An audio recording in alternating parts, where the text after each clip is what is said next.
Неделата која измина беше наменета за пријавување на болните и изнемоштени лица да можат да го остварат своето демократско право на глас. Лицата позитивни на COVID-19, како и оние во изолација, пријавувањето го извршуваа електронски на соодветна имејл адреса на Општинската изборна комисија Штип.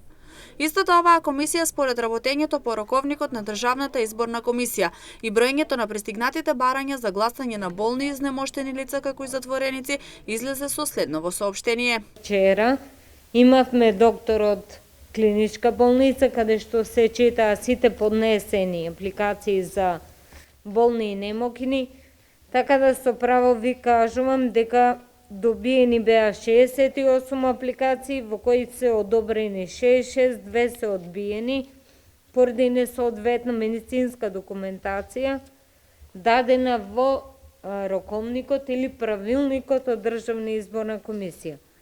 COVID позитивни, кои што се пријавиле, како што реков и првиот пат преку медиуми, на stip-css.mk имаме 12 апликации.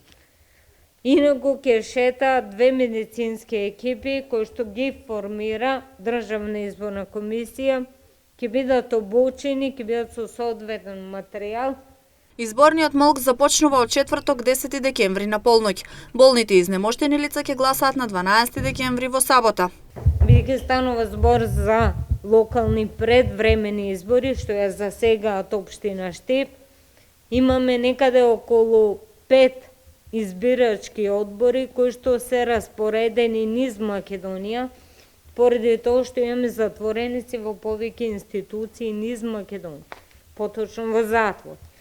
Така да тие 5 одбори ги формиравме, заминуваат, кога заминува и КПД, значи ден сабота, заминуваат и тие, гласа и тој тип на граѓани на општина Штип, така да значи ги покривме сите, може да се каже, граѓани на општината кои каде се наоѓаат. На 11 декември во петок први своето демократско право на глас ќе го остварат лицата позитивни на COVID-19 и тие во изолација, но доколку претходно си имаат електронски пријавено.